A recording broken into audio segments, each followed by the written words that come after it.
Hello and welcome back to Detective and Mystery Fiction. If you enjoy my content, please consider hitting the like button. It's the only way the YouTube algorithm notices me. Fingerman by Raymond Chandler. Chapter 1. I got away from the grand jury a little after 4, and then sneaked up the back stairs to Fenweather's office. Fenweather, the DA, was a man with severe chiseled features and the gray temples women love. He played with a pen on his desk and said, "I think they believed you. They might even indict Manny Tinnan for the Shannon kill this afternoon. If they do, then is the time you begin to watch your step." I rolled a cigarette around in my fingers and finally put it in my mouth. "Don't put any men on me, Mr. Fenweather. I know the alleys in this town pretty well, and your men couldn't stay close enough to do me any good." He looked towards one of the windows. "How well do you know Frank Dorr?" he asked, with his eyes away from me. "I know he's a big politico, a fixer you have to see if you want to open a gambling hell or a bawdy house, or if you want to sell honest merchandise to the city, right?" Fenweather spoke sharply and brought his head around towards me. Then he lowered his voice. "Having the goods on Tinnan was a surprise to a lot of people. If Frank Dorr had an interest in getting rid of Shannon, who was the head of the board where Dorr's supposed to get his contracts, it's close enough to make him take chances, and I'm told he and Manny Tinnan had dealings. I'd sort of keep an eye on him if I were you." I grinned. "I'm just one guy," I said. "Frank Dorr covers a lot of territory, but I'll do what I can." Fenweather stood up and held his hand across the desk. He said, "I'll be out of town for a couple of days. I'm leaving tonight, if this indictment comes through. Be careful, and if anything should happen to go wrong, see Bernie Oles, my chief investigator." I said sure. We shook hands and I went out past a tired-looking girl, who gave me a tired smile and wound one of her lax curls up on the back of her neck as she looked at me. I got back to my office soon after 4:30. I stopped outside the door of the little reception room for a moment, looking at it. Then I opened it and went in, and of course there wasn't anybody there. There was nothing there but an old red Davenport, 2 odd chairs, a bit of carpet, and a library table with a few old magazines on it. The reception room was left open for visitors to come in and sit down and wait if I had any visitors and they felt like waiting. I went across and unlocked the door into my private office, lettered Philip Marlowe, Investigations. Lou Harger was sitting on a wooden chair on the side of the desk away from the window. He had bright yellow gloves clamped on the crook of a cane, a green snap-brim hat set too far back on his head. Very smooth black hair showed under the hat and grew too low on the nape of his neck. "Hello, I've been waiting," he said, and smiled languidly. "Lo, Lou, how did you get in here?" "The door must have been unlocked, or maybe I had a key that fitted. Do you mind?" I went around the desk and sat down in the swivel chair. I put my hat down on the desk, picked up a bulldog pipe out of an ashtray and began to fill it up. "It's all right as long as it's you," I said. "I just thought I had a better lock." He smiled with his full red lips. He was a very good-looking boy. He said, "Are you still doing business? Or will you spend the next month in a hotel room drinking liquor with a couple of headquarters boys?" "I'm still doing business if there's any business for me to do." I lit a pipe, leaned back and stared at his clear olive skin, straight, dark eyebrows. He put his cane on top of the desk and clasped his yellow gloves on the glass. He moved his lips in and out. "I have a little something for you. Not a hell of a lot, but there's car fare in it." I waited. "I'm making a little play at Las Olindas tonight," he said, "at Canales' place." "The White Smoke?" "Uh-huh. I think I'm going to be lucky, and I'd like to have a guy with a rod." I took a fresh pack of cigarettes out of a top drawer and slid them across the desk. Lou picked them up and began to break the pack open. I said, "What kind of a play?" He got a cigarette halfway out and stared down at it. There was a little something in his manner I didn't like. I've been closed up for a month now. I wasn't making the kind of money it takes to stay open in this town.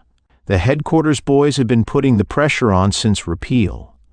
They have bad dreams when they see themselves trying to live on their pay. I said, it doesn't cost any more to operate here than anywhere else.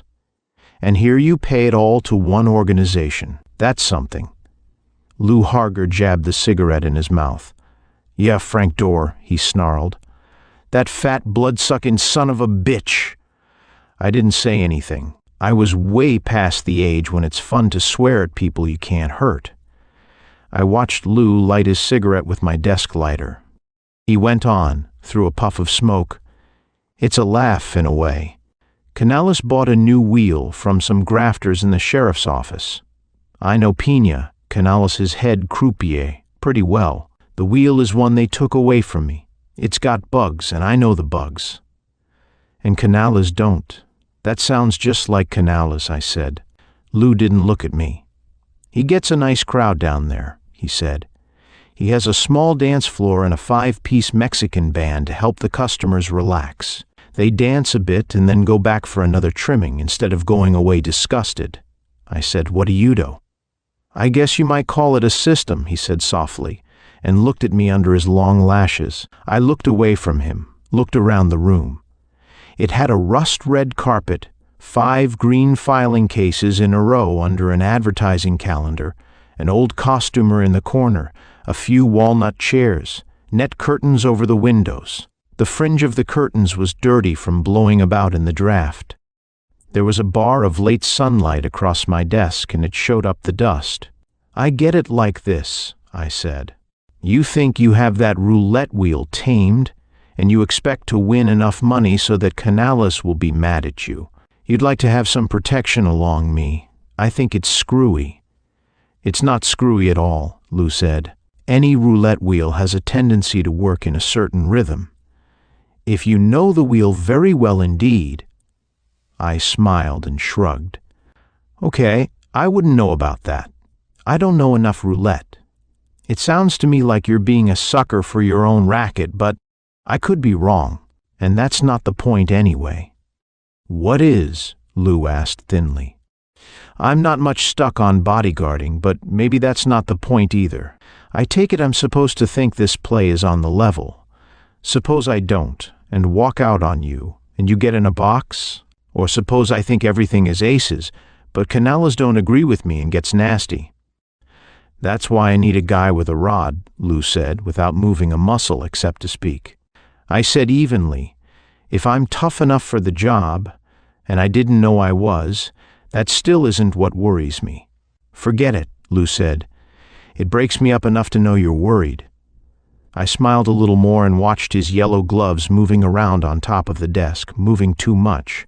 I said slowly, you're the last guy in the world to be getting expense money that way just now. I'm the last guy to be standing behind you while you do it. That's all. Lou said, yeah. He knocked some ash off his cigarette down on the glass top, bent his head to blow it off. He went on, as if it was a new subject. Miss Glenn is going with me. She's a tall redhead, a swell looker. She used to model. She's nice people in any kind of a spot, and she'll keep Canales from breathing on my neck. So we'll make out. I just thought I'd tell you. I was silent for a minute, then I said, you know damn well I just got through telling the grand jury it was Manny Tinnan I saw lean out of that car and cut the ropes on Art Shannon's wrists after they pushed him on the roadway filled with lead. Lou smiled faintly at me. That'll make it easier for the grafters on the big time, the fellows who take the contracts and don't appear in the business. They say Shannon was square and kept the board in line. It was a nasty bump off. I shook my head. I didn't want to talk about that. I said, Canales has a nose full of junk a lot of the time, and maybe he doesn't go for redheads. Lou stood up slowly and lifted his cane off the desk. He stared at the tip of one yellow finger. He had an almost sleepy expression. Then he moved towards the door, swinging his cane. Well, I'll be seeing you some time, he drawled. I let him get his hand on the knob before I said, "Don't go away sore, Lou. I'll drop down to Las Olindas if you have to have me. But I don't want any money for it. And for Pete's sake, don't pay any more attention to me than you have to." He licked his lips softly and didn't quite look at me. "Thanks, Keed. I'll be careful as hell." He went out then, and his yellow glove disappeared around the edge of the door. I sat still for about 5 minutes, and then my pipe got too hot. I put it down, looked at my strap watch, and got up to switch on a small radio in the corner beyond the end of the desk. When the AC hum died down, the last tinkle of a chime came out of the horn.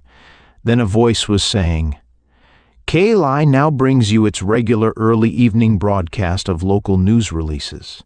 An event of importance this afternoon was the indictment returned late today against Maynard J. Tinnan by the grand jury.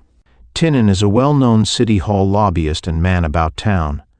The indictment, a shock to his many friends, was based almost entirely on the testimony." My telephone rang sharply, and a girl's cool voice said in my ear, "One moment, please. Mr. Fenweather is calling you." He came on at once. "Indictment returned. Take care of the boy." I said I was just getting it over the radio. We talked a short moment, and then he hung up, after saying he had to leave at once to catch a plane. I leaned back in my chair again and listened to the radio without exactly hearing it. I was thinking what a damn fool Lou Harger was, and that there wasn't anything I could do to change that. Chapter 2. It was a good crowd for a Tuesday, but nobody was dancing. Around 10 o'clock, the little 5-piece band got tired of messing around with a rumba that nobody was paying any attention to. The marimba player dropped his sticks and reached under his chair for a glass. The rest of the boys lit cigarettes and just sat there looking bored. I leaned sidewise against the bar, which was on the same side of the room as the orchestra stand. I was turning a small glass of tequila around on the top of the bar. All the business was at the center one of the 3 roulette tables. The bartender leaned beside me on his side of the bar. "The flame-top gal must be picking them," he said. I nodded without looking at him. "She's playing with fistfuls now," I said, "not even counting it." The red-haired girl was tall. I could see the burnished copper of her hair between the heads of the people behind her. I could see Lou Harger's sleek head beside hers. Everybody seemed to be playing standing up. "You don't play?" the bartender asked me. "Not on Tuesdays. I had some trouble on a Tuesday once." "Yeah? Do you like that stuff straight, or could I smooth it out for you?" "Smooth it out with what?" I said. "You got a wood rasp handy?" He grinned. I drank a little more of the tequila and made a face. "Did anybody invent this stuff on purpose?" "I wouldn't know, mister. What's the limit over there?" "I wouldn't know that either. How the boss feels, I guess." The roulette tables were in a row near the far wall. A low railing of gilt metal joined their ends, and the players were outside the railing.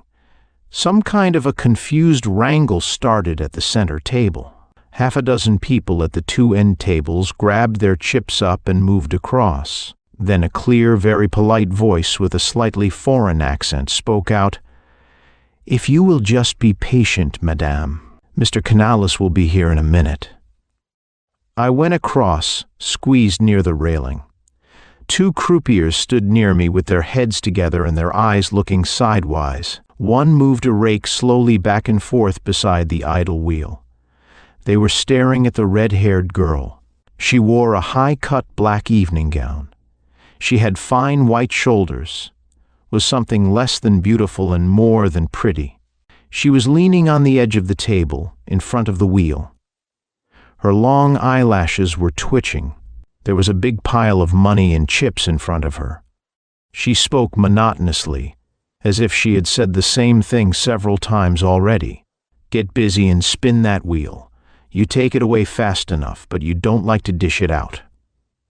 The croupier in charge smiled a cold, even smile. He was tall, dark, disinterested. "The table can't cover your bet," he said with calm precision. "Mr. Canales, perhaps." He shrugged neat shoulders. The girl said, "It's your money, High Pockets. Don't you want it back?"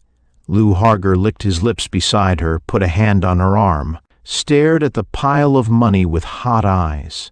He said gently, "Wait for Canales." "To hell with Canales. I'm hot and I want to stay that way." A door opened at the end of the tables and a very slight, very pale man came into the room. He had straight, lusterless black hair, a high bony forehead, flat, impenetrable eyes. He had a thin mustache that was trimmed in two sharp lines, almost at right angles to each other. They came down below the corners of his mouth a full inch. The effect was oriental. His skin had a thick, glistening pallor. He slid behind the croupiers, stopped at a corner of the center table, glanced at the red-haired girl and touched the ends of his mustache with two fingers, the nails of which had a purplish tint. He smiled suddenly, and the instant after it was as though he had never smiled in his life. He spoke in a dull, ironic voice. "Good evening, Miss Glenn. You must let me send somebody with you when you go home. I'd hate to see any of that money get in the wrong pockets." The red-haired girl looked at him not very pleasantly. "I'm not leaving unless you're throwing me out." Canales said, "No? What would you like to do?" "Bet the wad dark meat." The crowd noise became a deathly silence. There wasn't a whisper of any kind of sound. Harger's face slowly got ivory white. Canales's face was without expression. He lifted a hand, delicately, gravely, slipped a large wallet from his dinner jacket, and tossed it in front of the tall croupier. "10 grand, he said in a voice that was a dull rustle of sound. "That's my limit, always." The tall croupier picked the wallet up, spread it, drew out 2 flat packets of crisp bills, riffled them, refolded the wallet, and passed it along the edge of the table to Canales. Canales did not move to take it. Nobody moved except the croupier. The girl said, "Put it on the red." The croupier leaned across the table and very carefully stacked her money and chips. He placed her bet for her on the red diamond. He placed his hand along the curve of the wheel. "If no one objects," Canales said without looking at anyone, "this is just the 2 of us." Heads moved. Nobody spoke. The croupier spun the wheel and sent the ball skimming in the groove with a light flirt of his left wrist. Then he drew his hands back and placed them in full view on the edge of the table, on top of it. The red-haired girl's eyes shone and her lips slowly parted. The ball drifted along the groove, dipped past one of the bright metal diamonds, slid down the flank of the wheel and chattered along the tines beside the numbers. Movement went out of it suddenly, with a dry click. It fell next the 00 in red 27. The wheel was motionless. The croupier took up his rake and slowly pushed the 2 packets of bills across, added them to the stake, pushed the whole thing off the field of play. Canales put his wallet back in his breast pocket, turned and walked slowly back to the door, went through it. I took my cramped fingers off the top of the railing, and a lot of people broke for the bar. Chapter 3. When Lou came up, I was sitting at a little tile-top table in a corner, fooling with some more of the tequila. The little orchestra was playing a thin, brittle tango, and one couple was maneuvering self-consciously on the dance floor. Lou had a cream-colored overcoat on, with the collar turned up around a lot of white silk scarf. He had a fine-drawn, glistening expression. He had white pigskin gloves this time, and he put one of them down on the table and leaned at me. "Over 22,000, he said softly. "Boy, what a take." I said, "Very nice money, Lou. What kind of car are you driving? See anything wrong with it? The play?" I shrugged, fiddled with my glass. "I'm not wised up on roulette, Lou. I saw plenty wrong with your broad's manners." "She's not a broad," Lou said. His voice got a little worried. "Okay. She made Canales look like $1 million. What kind of car?" "Buick sedan. Nile green with 2 spotlights and those little fender lights on rods." His voice was still worried. I said, Take it kind of slow through town. Give me a chance to get in the parade." He moved his glove and went away. The red-haired girl was not in sight anywhere. I looked down at the watch on my wrist. When I looked up again, Canales was standing across the table. His eyes looked at me lifelessly above his trick mustache. "You don't like my place," he said. "On the contrary. You don't come here to play," he was telling me, not asking me. "Is it compulsory?" I asked dryly. A very faint smile drifted across his face. He leaned a little down and said, "I think you are a dick, a smart dick." "Just a Seamus," I said. "And not so smart. Don't let my long upper lip fool you. It runs in the family." Canales wrapped his fingers around the top of a chair, squeezed on it. "Don't come here again for anything." He spoke very softly, almost dreamily. "I don't like pigeons." I took the cigarette out of my mouth and looked it over before I looked at him. I said, "I heard you insulted a while back. You took it nicely, so we won't count this one." He had a queer expression for a moment. Then he turned and slid away with a little sway of the shoulders. He put his feet down flat and turned them out a good deal as he walked. His walk, like his face, was a little black.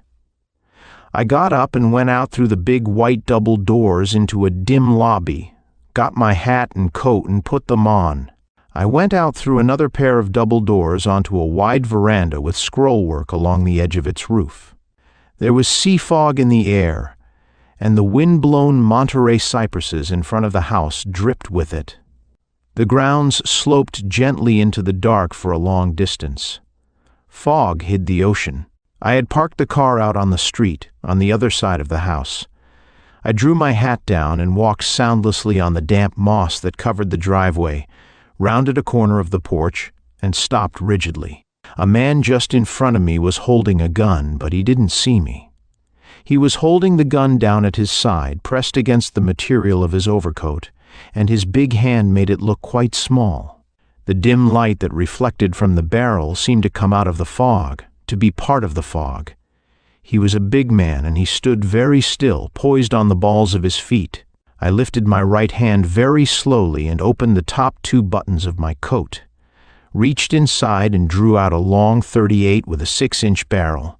I eased it into my overcoat pocket. The man in front of me moved, reached his left hand up to his face. He drew on a cigarette cupped inside his hand, and the glow put brief light on a heavy chin, wide, dark nostrils, and a square, aggressive nose, the nose of a fighting man. Then he dropped the cigarette and stepped on it, and a quick, light step made faint noise behind me. I was far too late turning. Something swished, and I went out like a light. Chapter 4. When I came to, I was cold and wet and had a headache a yard wide. There was a soft bruise behind my right ear that wasn't bleeding.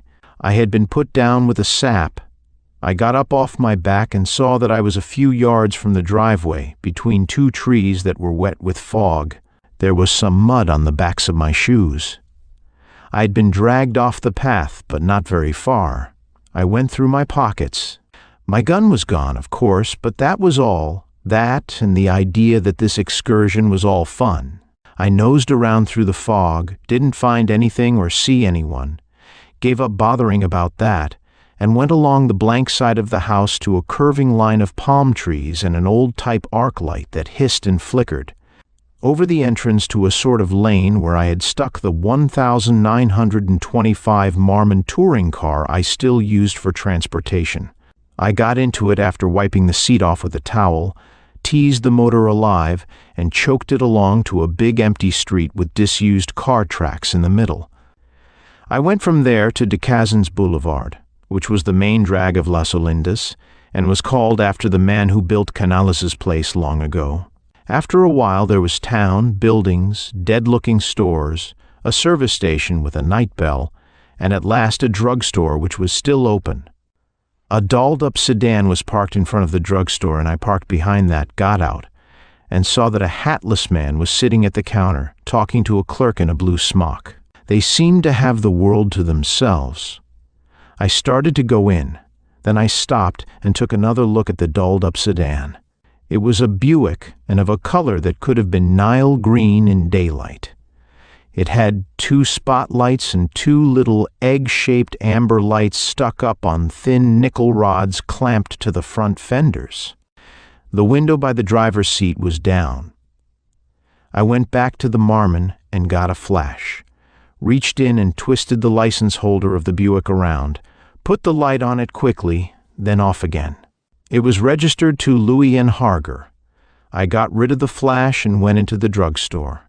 There was a liquor display at one side, and the clerk in the blue smock sold me a pint of Canadian Club, which I took over to the counter and opened. There were 10 seats at the counter, but I sat down on the one next to the hatless man. He began to look me over, in the mirror, very carefully. I got a cup of black coffee 2/3 full and added plenty of the rye. I drank it down and waited for a minute to let it warm me up. Then I looked the hatless man over. He was about 28, a little thin on top, had a healthy red face, fairly honest eyes, dirty hands, and looked as if he wasn't making much money. He wore a gray whipcord jacket with metal buttons on it, pants that didn't match. I said carelessly in a low voice, "Your bus outside?" He sat very still. His mouth got small and tight, and he had trouble pulling his eyes away from mine in the mirror. "My brother's," he said after a moment. I said, "Care for a drink? Your brother is an old friend of mine." He nodded slowly, gulped, moved his hand slowly, but finally got the bottle and curdled his coffee with it. He drank the whole thing down. Then I watched him dig up a crumpled pack of cigarettes, spear his mouth with one, strike a match on the counter after missing twice on his thumbnail, and inhale with a lot of very poor nonchalance that he knew wasn't going over. I leaned close to him and said evenly, "This doesn't have to be trouble." He said, "Yeah, what's the beef?" The clerk sidled towards us. I asked for more coffee. When I got it, I stared at the clerk until he went and stood in front of the display window with his back to me. I laced my second cup of coffee and drank some of it. I looked at the clerk's back and said, "The guy the car belongs to doesn't have a brother." He held himself tightly but turned towards me. "You think it's a hot car?" "No." "You don't think it's a hot car?" I said, "No, I just want the story." "You a dick?" "Uh-huh, but it isn't a shakedown if that's what worries you." He drew hard on his cigarette and moved his spoon around in his empty cup. "I can lose my job over this," he said slowly. "But I needed $100. I'm a hack driver." "I guess that," I said. He looked surprised, turned his head and stared at me. "Have another drink and let's get on with it," I said.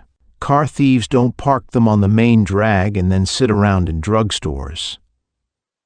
The clerk came back from the window and hovered near us, busying himself with rubbing a rag on the coffee urn. A heavy silence fell. The clerk put the rag down, went along to the back of the store, behind the partition, and began to whistle aggressively. The man beside me took some more of the whiskey and drank it, nodding his head wisely at me. "Listen, I brought a fare out and was supposed to wait for him. A guy in a Jane come up alongside me in the Buick, and the guy offers me $100 to let him wear my cap and drive my hack into town. I'm to hang around here an hour, then take his heap to the Hotel Carillon on Town Boulevard. My cab will be there for me. He gives me the $100. "What was his story?" I asked. He said they'd been to a gambling joint and had some luck for a change. They're afraid of holdups on the way in. They figure there's always spotters watching the play. I took one of his cigarettes and straightened it out in my fingers. "It's a story I can't hurt much," I said. "Could I see your cards?" He gave them to me. His name was Tom Snade, and he was a driver for the Green Top Cab Company. I corked my pint, slipped it into my side pocket, and danced a $50 on the counter. The clerk came along and made change. He was almost shaking with curiosity. "Come on, Tom," I said in front of him. "Let's go get that cab. I don't think you should wait around here any longer. We went out, and I let the Buick lead me away from the straggling lights of Las Olindas, through a series of small beach towns with little houses built on sandlots close to the ocean, and bigger ones built on the slopes of the hills behind. A window was lit here and there. The tires sang on the moist concrete, and the little amber lights on the Buick's fenders peeped back at me from the curves. At West Cimarron, we turned inland, chugged on through Canal City, and met the San Angelo Cut. It took us almost an hour to get to 5640 Town Boulevard, which is the number of the Hotel Carillon. It is a big, rambling, slate-roofed building with a basement garage and a forecourt fountain on which they play a pale green light in the evening. Green top cab number 469 was parked across the street on the dark side. I couldn't see where anybody had been shooting into it. Tom Snade found his cap in the driver's compartment, climbed eagerly under the wheel. "Does that fix me up? Can I go now?" His voice was strident with relief. I told him it was all right with me and gave him my card.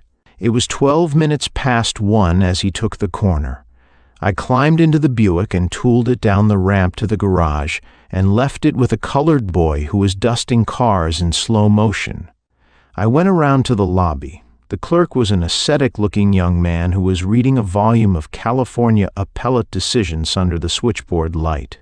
He said Lou was not in and had not been in since 11 when he came on duty. After a short argument about the lateness of the hour and the importance of my visit, he rang Lou's apartment, but there wasn't any answer. I went out and sat in my Marmon for a few minutes, smoked a cigarette, imbibed a little from my pint of Canadian Club. Then I went back into the Carillon and shut myself in a pay booth. I dialed the telegram, asked for the city desk, got a man named Von Ballen. He yelped at me when I told him who I was. "You still walking around?" That ought to be a story. I thought Manny Tinnan's friends would have had you laid away in old lavender by this time. I said, "Can that and listen to this. Do you know a man named Lou Harger? He's a gambler. Had a place that was raided and closed up a month ago." Von Ballen said he didn't know Lou personally, but he knew who he was. "Who around your rag would know him real well?" He thought a moment. "There's a lad named Jerry Cross here," he said. "That's supposed to be an expert on nightlife. What did you want to know?" "Where would he go to celebrate?" I said. Then I told him some of the story, not too much. I left out the part where I got sapped and the part about the taxi. "He hasn't shown at his hotel," I ended. "I ought to get a line on him." "Well, if you're a friend of his, not of his crowd," I said sharply. Von Ballen stopped to yell at somebody to take a call, then said to me softly close to the phone, "Come through, boy. Come through." "All right, but I'm talking to you, not to your sheet. I got sapped and lost my gun outside Canales joint." Lou and his girl switched his car for a taxi they picked up. Then they dropped out of sight. I don't like it too well. Lou wasn't drunk enough to chase around town with that much dough in his pockets. And if he was, the girl wouldn't let him. She had the practical eye. "I'll see what I can do," Von Ballen said, "but it don't sound promising. I'll give you a buzz." I told him I lived at the Merritt Plaza, in case he had forgotten, went out and got into the Marmon again. I drove home and put hot towels on my head for 15 minutes, then sat around in my pajamas and drank hot whiskey and lemon and called the Carillon every once in a while. At 2:30, Von Ballen called me and said no luck. Lou hadn't been pinched, he wasn't in any of the receiving hospitals, and he hadn't shown at any of the clubs Jerry Cross could think of. At 3 I called the Carillon for the last time. Then I put my light out and went to sleep. In the morning it was the same way. I tried to trace the red-haired girl a little. There were 28 people named Glenn in the phone book, and 3 women among them. 1 didn't answer. The other 2 assured me they didn't have red hair. 1 offered to show me. I shaved, showered, had breakfast, walked 3 blocks down the hill to the Condor building. Miss Glenn was sitting in my little reception room. Chapter 5. I unlocked the other door, and she went in and sat in the chair where Lou had sat the afternoon before. I opened some windows, locked the outer door of the reception room, and struck a match for the unlighted cigarette she held in her ungloved and ringless left hand. She was dressed in a blouse and plaid skirt with a loose coat over them, and a close-fitting hat that was far enough out of style to suggest a run of bad luck. But it hid almost all of her hair. Her skin was without makeup, and she looked about 30 and had the set face of exhaustion. She held her cigarette with a hand that was almost too steady, a hand on guard. I sat down and waited for her to talk. She stared at the wall over my head and didn't say anything. After a little while, I packed my pipe and smoked for a minute. Then I got up and went across to the door that opened into the hallway and picked up a couple of letters that had been pushed through the slot. I sat down at the desk again, looked them over, read one of them twice, as if I had been alone. While I was doing this, I didn't look at her directly or speak to her, but I kept an eye on her all the same. She looked like a lady who was getting nerved for something. Finally, she moved. She opened up a big black patent leather bag and took out a fat manila envelope, pulled a rubber band off it, and sat holding the envelope between the palms of her hands, with her head tilted way back and the cigarette dribbling gray smoke from the corners of her mouth. She said slowly, "Lou said if I ever got caught in the rain, you were the boy to see. It's raining hard where I am." I stared at the manila envelope. "Lou is a pretty good friend of mine," I said. "I'd do anything in reason for him. Some things not in reason, like last night. That doesn't mean Lou and I always play the same games." She dropped her cigarette into the glass bowl of the ashtray and left it to smoke. A dark flame burned suddenly in her eyes, then went out. "Lou is dead." Her voice was quite toneless. I reached over with a pencil and stabbed at the hot end of the cigarette until it stopped smoking. She went on. "A couple of Canales' boys got him in my apartment with one shot from a small gun that looked like my gun. Mine was gone when I looked for it afterwards. I spent the night there with him dead. I had to." She broke quite suddenly. Her eyes turned up in her head, and her head came down and hit the desk. She lay still, with the manila envelope in front of her lax hands. I jerked a drawer open and brought up a bottle and a glass, poured a stiff one and stepped around with it, heaved her up in her chair. I pushed the edge of the glass hard against her mouth, hard enough to hurt. She struggled and swallowed. Some of it ran down her chin, but life came back into her eyes. I left the whiskey in front of her and sat down again. The flap of the envelope had come open enough for me to see currency inside, bales of currency. She began to talk to me in a dreamy sort of voice. "We got all big bills from the cashier, but it makes quite a package at that. There's 22,000 even in the envelope. I kept out a few odd hundreds." Lou was worried. He figured it would be pretty easy for Canales to catch up with us. You might be right behind and not be able to do very much about it. I said, "Canales lost the money in full view of everybody there. It was good advertising, even if it hurt." She went on exactly as though I had not spoken. "Going through the town, we spotted a cab driver sitting in his parked cab, and Lou had a brainwave. He offered the boy a C-note to let him drive the cab into San Angelo and bring the Buick to the hotel after a while. The boy took us up, and we went over on another street and made the switch. We were sorry about ditching you, but Lou said you wouldn't mind, and we might get a chance to flag you." Lou didn't go into his hotel. We took another cab over to my place. I live at the Hobart Arms, 800 block on South Minter. It's a place where you don't have to answer questions at the desk. We went up to my apartment and put the lights on, and two guys with masks came around the half wall between the living room and the dinette. One was small and thin, and the other one was a big slob with a chin that stuck out under his mask like a shelf. Lou made a wrong motion, and the big one shot him just the once. The gun just made a flat crack, not very loud, and Lou fell down on the floor and never moved. I said, "It might be the ones that made a sucker out of me. I haven't told you about that yet." She didn't seem to hear that either. Her face was white and composed, but as expressionless as plaster. "Maybe I'd better have another finger of the hooch," she said. I poured us a couple of drinks, and we drank them. She went on, "They went through us, but we didn't have the money. We had stopped at an all-night drugstore and had it weighed and mailed it at a branch post office.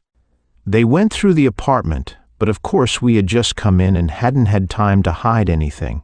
The big one slammed me down with his fist, and when I woke up again they were gone and I was alone with Lou dead on the floor."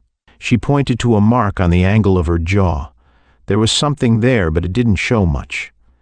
I moved around in my chair a little and said, "They passed you on the way in. Smart boys would have looked a taxi over on that road. How did they know where to go?"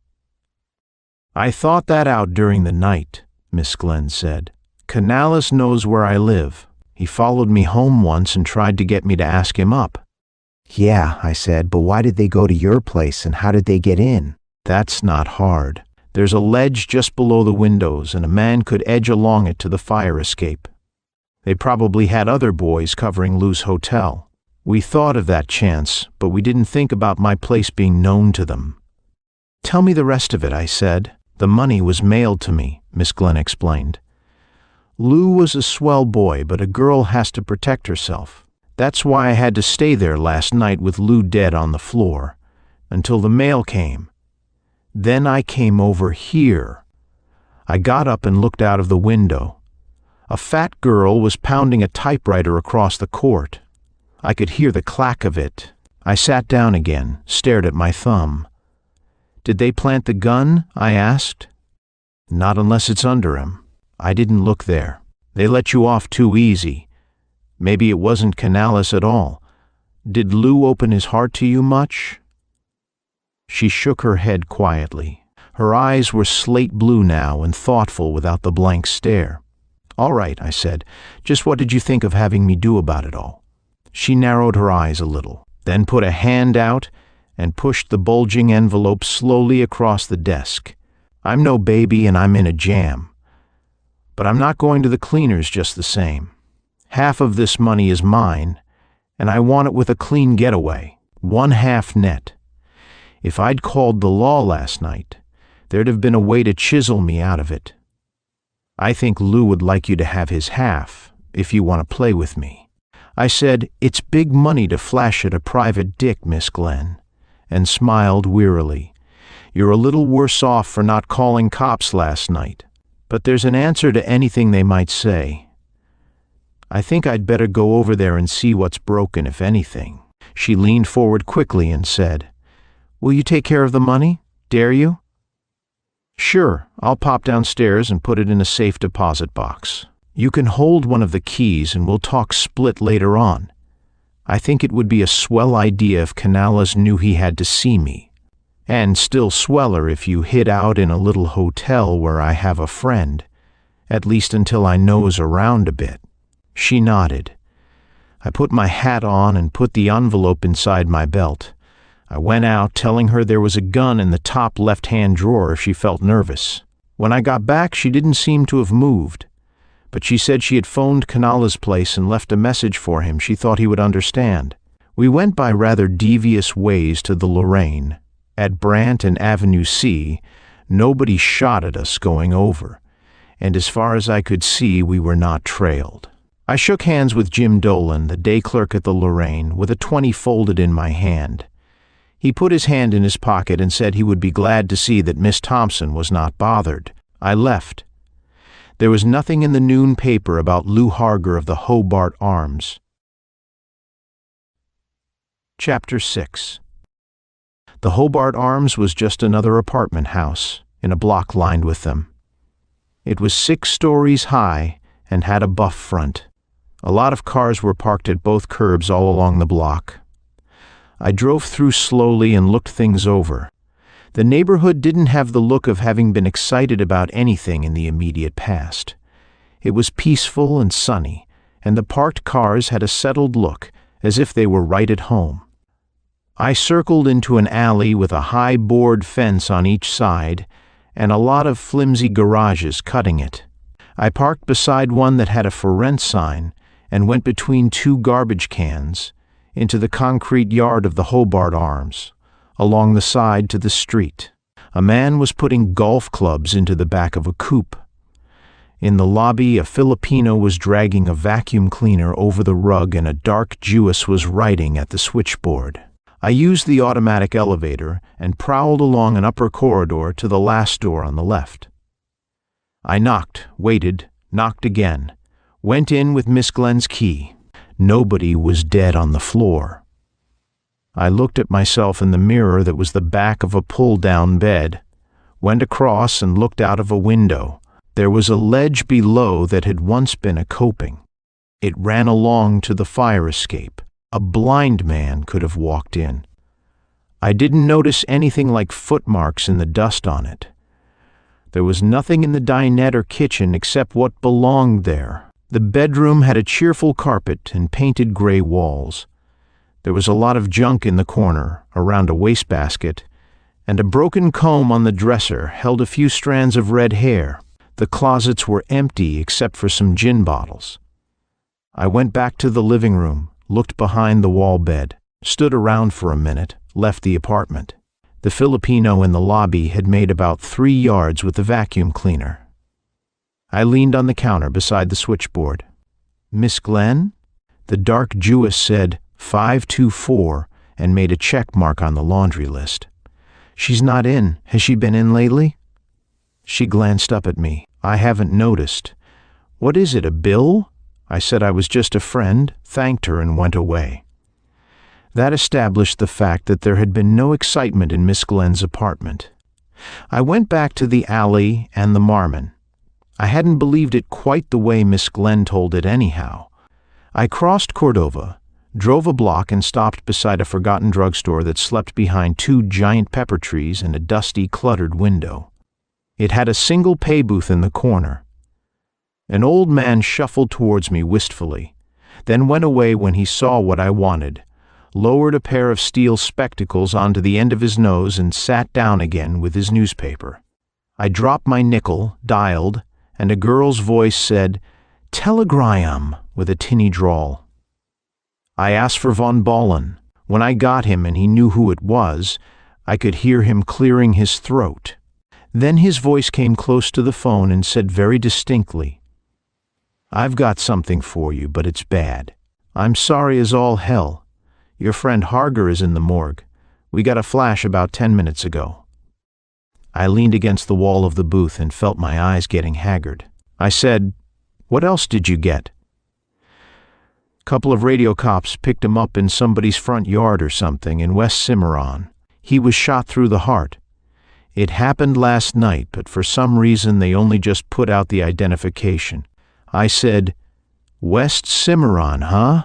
Well, that takes care of that. I'll be in to see you." I thanked him and hung up, stood for a moment looking out through the glass at a middle-aged, gray-haired man who had come into the store and was pawing over the magazine rack. Then I dropped another nickel and dialed the Lorraine, asked for the clerk. I said, "Get your girl to put me onto the redhead, will you, Jim?" I got a cigarette out and lit it, puffed smoke at the glass of the door. The smoke flattened out against the glass and swirled about in the close air. Then the line clicked and the operator's voice said, "Sorry, your party does not answer." "Give me Jim again," I said. Then when he answered, "Can you take time to run up and find out why she doesn't answer the phone? Maybe she's just being cagey." Jim said, "You bet, I'll shoot right up with a key." Sweat was coming out all over me. I put the receiver down on a little shelf and jerked the booth door open. The gray-haired man looked up quickly from the magazines, then scowled and looked at his watch. Smoke poured out of the booth. After a moment, I kicked the door shut and picked up the receiver again. Jim's voice seemed to come to me from a long way off. "She's not here. Maybe she went for a walk." I said, "Yeah, or maybe it was a ride." I pronged the receiver and pushed on out of the booth. The gray-haired stranger slammed a magazine down so hard that it fell to the floor. He stooped to pick it up as I went past him. Then he straightened up just behind me and said quietly but very firmly, "Keep the hands down and quiet. Walk on out to your heap. This is business." Out of the corner of my eye I could see the old man peeking short-sightedly at us, but there wasn't anything for him to see, even if he could see that far. Something prodded my back. It might have been a finger, but I didn't think it was. We went out of the store very peacefully. A long gray car had stopped close behind the Marmon. Its rear door was open, and a man with a square face and a crooked mouth was standing with one foot out on the running board. His right hand was behind him inside the car. My man's voice said, "Get in your car and drive west. Take this first corner and go about 25, not more." The narrow street was sunny and quiet, and the pepper trees whispered. Traffic threshed by on Cordova, a short block away. I shrugged, opened the door of my car, and got under the wheel. The gray-haired man got in very quickly beside me, watching my hands. He swung his right hand around with a snub-nosed gun in it. "Careful getting your keys out, buddy." I was careful. As I stepped on the starter, a car door slammed behind. There were rapid steps, and someone got into the back seat of the Marmon. I let in the clutch and drove around the corner. In the mirror, I could see the gray car making the turn behind. Then it dropped back a little. I drove west on a street that paralleled Cordova, and when we had gone a block and a half, a hand came down over my shoulder from behind and took my gun away from me. The gray-haired man rested his short revolver on his leg and felt me over carefully with his free hand. He leaned back satisfied. "Okay. Drop over to the main drag and snap it up," he said. "But that don't mean trying to sideswipe a prowl car if you lamp one. Or if you think it does, try it and see." I made the 2 turns, speeded up to 35, and held it there. We went through some nice residential districts, and then the landscape began to thin out. When it was quite thin, the gray car behind dropped back, turned towards town, and disappeared. "What's the snatch for?" I asked. The gray-haired man laughed and rubbed his broad red chin. "Just business. The big boy wants to talk to you." "Canales?" "Canales, hell," I said, "the big boy." I watched traffic, what there was of it that far out, and didn't speak for a few minutes. Then I said, "Why didn't you pull it in the apartment or in the alley?" "Wanted to make sure you wasn't covered." "Who's this big boy?" "Skip that till we get you there. Anything else?" "Yes. Can I smoke?" He held the wheel while I lit up. The man in the back seat hadn't said a word at any time. After a while, the gray-haired man made me pull up and move over, and he drove. "I used to own one of these 6 years ago when I was poor," he said jovially. I couldn't think of a really good answer to that, so I just let smoke seep down into my lungs and wondered why, if Lou had been killed in West Cimarron, the killers didn't get the money. And if he really had been killed at Miss Glenn's apartment, why somebody had taken the trouble to carry him back to West Cimarron. Chapter 7. In 20 minutes we were in the foothills. We went over a hogback, drifted down a long white concrete ribbon, crossed a bridge, went halfway up the next slope, and turned off on a gravel road that disappeared around a shoulder of scrub oak and manzanita. Plumes of pampas grass flared on the side of the hill like jets of water. The wheels crunched on the gravel and skidded on the curves. We came to a mountain cabin with a wide porch and cemented boulder foundations. The windmill of a generator turned slowly on the crest of a spur 100 feet behind the cabin. A mountain blue jay flashed across the road, zoomed, banked sharply, and fell out of sight like a stone. The gray-haired man tooled the car up to the porch beside a tan-colored Lincoln coupe, switched off the ignition, and set the Marmon's long parking brake. He took the keys out, folded them carefully in their leather case, put the case away in his pocket. The man in the back seat got out and held the door beside me open. He had a gun in his hand.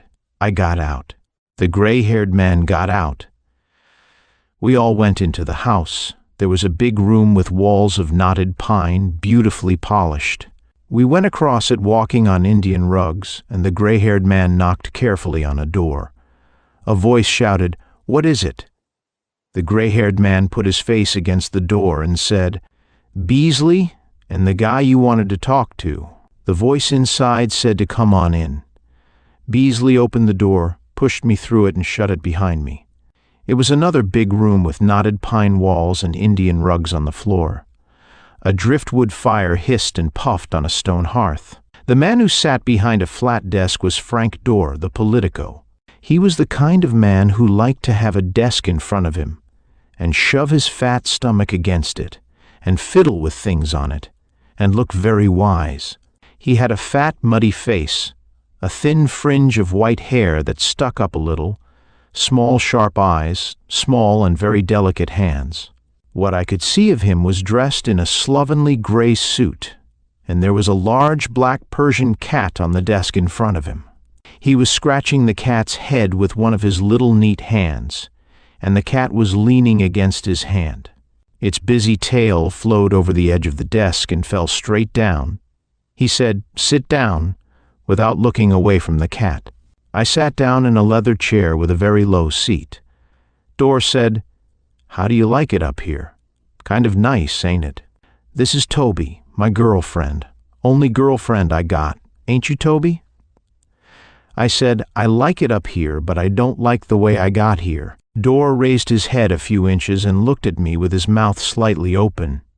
He had beautiful teeth, but they hadn't grown in his mouth. He said, "I'm a busy man, brother." It was simpler than arguing. "Have a drink?" "Sure, I'll have a drink," I said. He squeezed the cat's head gently between his two palms, then pushed it away from him and put both hands down on the arms of his chair. He shoved hard and his face got a little red, and he finally got up on his feet. He waddled across to a built-in cabinet and took out a squat decanter of whiskey and 2 gold-veined glasses. "No ice today," he said, waddling back to the desk. "Have to drink it straight." He poured 2 drinks, gestured, and I went over and got mine. He sat down again. I sat down with my drink. Dorr lit a long brown cigar, pushed the box 2 inches in my direction, leaned back and stared at me with complete relaxation. "You're the guy that fingered Manny Tinnan," he said. "It won't do." I sipped my whiskey. It was good enough to sip. "Life gets complicated at times," Dorr went on, in the same even, relaxed voice. "Politics, even when it's a lot of fun, is tough on the nerves. You know me. I'm tough and I get what I want. There ain't a hell of a lot I want anymore, but what I want bad, and ain't so damn particular how I get it." "You have that reputation," I said politely. Dorr's eyes twinkled. He looked around for the cat, dragged it towards him by the tail, pushed it down on its side, and began to rub its stomach. The cat seemed to like it. Dorr looked at me and said very softly, "You bumped Lou Harger." "What makes you think so?" I asked, without any particular emphasis. "You bumped Lou Harger. Maybe he needed the bump, but you gave it to him." "He was shot once through the heart with a .38. You wear a .38, and you're known to be a fancy shot with it. You were with Harger at Las Olindas last night and saw him win a lot of money. You were supposed to be acting as bodyguard for him, but you got a better idea. You caught up with him and that girl in West Cimarron, slipped Harger the dose, and got the money." I finished my whiskey, got up, and poured myself some more of it. "You made a deal with the girl," Dorr said, "but the deal didn't stick. She got a cute idea. But that don't matter, because the police got your gun along with Harger, and you got the dough." I said, "Is there a tag out for me?" "Not till I give the word, and the gun hasn't been turned in. I got a lot of friends, you know." I said slowly, "I got sapped outside Canales' place. It served me right. My gun was taken from me. I never caught up with Harger, never saw him again. The girl came to me this morning with the money in an envelope and a story that Harger had been killed in her apartment. That's how I have the money, for safekeeping." I wasn't sure about the girl's story, but her bringing the money carried a lot of weight. And Harger was a friend of mine. I started out to investigate. "You should have let the cops do that," Dorr said with a grin. There was a chance the girl was being framed. Besides, there was a possibility I might make a few dollars legitimately. "It has been done, even in San Angelo." Dorr stuck a finger towards the cat's face, and the cat bit it with an absent expression. Then it pulled away from him, sat down on a corner of the desk and began to lick one toe. 22 grand, and the Jane passed it over to you to keep," Dorr said. "Ain't that just like a Jane? You got the dough," Dorr said. "Harger was killed with your gun. The girl's gone, but I could bring her back. I think she'd make a good witness if we needed one." "Was the play at Las Olindas crooked?" I asked. Dorr finished his drink and curled his lips around his cigar again. "Sure," he said carelessly. "The croupier, a guy named Pina, was in on it. The wheel was wired for the 00. The old crap. Copper button on the floor, copper button on Pina's shoe sole, wires up his leg, batteries in his hip pockets. The old crap." I said, "Canales didn't act as if he knew about it." Dorr chuckled. "He knew the wheel was wired. He didn't know his head croupier was playing on the other team." "I'd hate to be Pina," I said. Dorr made a negligent motion with his cigar. "He's taken care of. The play was careful and quiet. They didn't make any fancy long shots, just even money bets, and they didn't win all the time. They couldn't. No wired wheel is that good." I shrugged, moved around in my chair. "You know a hell of a lot about it," I said. "Was all this just to get me set for a squeeze?" He grinned softly. "Hell no. Some of it just happened, the way the best plans do." He waved his cigar again, and a pale gray tendril of smoke curled past his cunning little eyes. There was a muffled sound of talk in the outside room. "I got connections I got to please, even if I don't like all their capers," he added simply. "Like Manny Tinnan?" I said. "He was around City Hall a lot, knew too much." "Okay, Mr. Dorr. Just what do you figure on having me do for you? Commit suicide?" He laughed. His fat shoulders shook cheerfully. He put one of his small hands out with the palm towards me. "I wouldn't think of that," he said dryly, "and the other way's better business. The way public opinion is about the Shannon kill, I ain't sure that louse of a DA wouldn't convict Tinnan without you, if he could sell the folks the idea you'd been knocked off to button your mouth."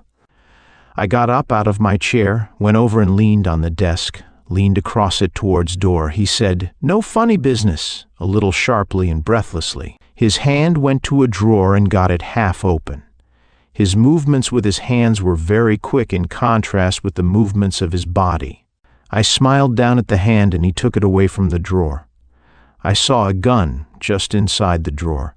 I said, "I've already talked to the grand jury." Dorr leaned back and smiled at me. "Guys make mistakes," he said. "Even smart private dicks. You could have a change of heart and put it in writing." I said very softly, "No, I'd be under a perjury rap, which I couldn't beat. I'd rather be under a murder rap, which I can beat, especially as Fenweather will want to beat it. He won't want to spoil me as a witness. The Tinnan case is too important to him." Dorr said evenly, "Then you'll have to try and beat it, brother. And after you get through beating it, there'll still be enough mud on your neck so no jury'll convict Manny on your say-so alone." I put my hand out slowly and scratched the cat's ear. "What about the 22 grand? It could be all yours if you want to play. After all, it ain't my money. If Manny gets clear, I might add a little something that is me money." I tickled the cat under its chin. It began to purr. I picked it up and held it gently in my arms. "Who did kill Lou Harger, Dorr?" I asked, not looking at him. He shook his head. I looked at him, smiling. "Swell cat you have," I said. Dorr licked his lips. "I think the little bastard likes you," he grinned. He looked pleased at the idea. I nodded and threw the cat in his face. He yelped, but his hands came up to catch the cat. The cat twisted neatly in the air and landed with both front paws working. One of them split Dorr's cheek like a banana peel. He yelled very loudly. I had the gun out of the drawer and the muzzle of it into the back of Dorr's neck when Beasley and the square-faced man dodged in. For an instant there was a sort of tableau. Then the cat tore itself loose from Dorr's arms, shot to the floor and went under the desk. Beasley raised his snub-nosed gun, but he didn't look as if he was certain what he meant to do with it. I shoved the muzzle of mine hard into Dorr's neck and said, "Frankie gets it first, boys. And that's not a gag." Dorr grunted in front of me. "Take it easy," he growled to his hoods. He took a handkerchief from his breast pocket and began to dab at his split and bleeding cheek with it. The man with the crooked mouth began to sidle along the wall. I said, "Don't get the idea I'm enjoying this, but I'm not fooling either. You heels stay put." The man with the crooked mouth stopped sidling and gave me a nasty leer. He kept his hands low. Dorr half turned his head and tried to talk over his shoulder to me. I couldn't see enough of his face to get any expression, but he didn't seem scared. He said, "This won't get you anything. I could have you knocked off easy enough, if that was what I wanted. Now where are you? You can't shoot anybody without getting in a worse jam than if you did what I asked you to. It looks like a stalemate to me." I thought that over for a moment while Beasley looked at me quite pleasantly, as though it was all just routine to him. There was nothing pleasant about the other man. I listened hard, but the rest of the house seemed to be quite silent. Dorr edged forward from the gun and said, "Well," I said, "I'm going out. I have a gun and it looks like a gun that I could hit somebody with if I have to. I don't want to very much. And if you'll have Beasley throw my keys over and the other one turn back the gun he took from me, I'll forget about the snatch." Dorr moved his arms in the lazy beginning of a shrug. "Then what?" "Figure out your deal a little closer," I said. "If you get enough protection behind me, I might throw in with you. And if you're as tough as you think you are, a few hours won't cut any ice one way or the other." "It's an idea," Dorr said and chuckled. Then to Beasley, "Keep your rod to yourself and give him his keys. Also his gun, the one you got today." Beasley sighed and very carefully inserted a hand into his pants. He tossed my leather key case across the room near the end of the desk. The man with the twisted mouth put his hand up, edged it inside his side pocket, and I eased down behind Dorr's back while he did it. He came out with my gun, let it fall to the floor and kicked it away from him. I came out from behind Dorr's back, got my keys and the gun up from the floor, moved sidewise towards the door of the room. Dorr watched with an empty stare that meant nothing. Beasley followed me around with his body and stepped away from the door as I neared it. The other man had trouble holding himself quiet. I got to the door and reversed a key that was in it. Dorr said dreamily, "You're just like one of those rubber balls on the end of an elastic. The farther you get away, the suddener you'll bounce back." I said, "The elastic might be a little rotten," and went through the door, turned the key in it, and braced myself for shots that didn't come. As a bluff, mine was thinner than the gold on a weekend wedding ring.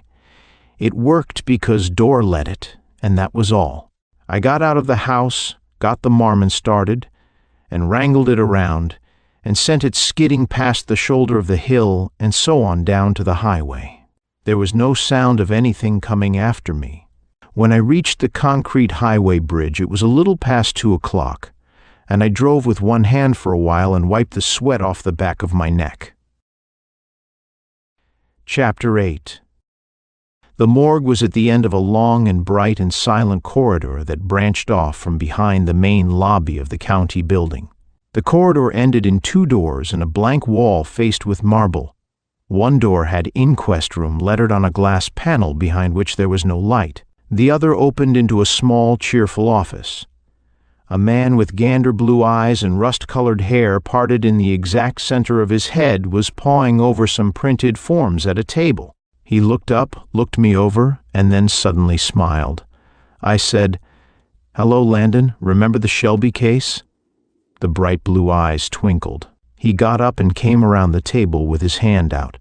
"Sure, what can we do?" He broke off suddenly and snapped his fingers. "Hell, you're the guy that put the bee on that hot rod."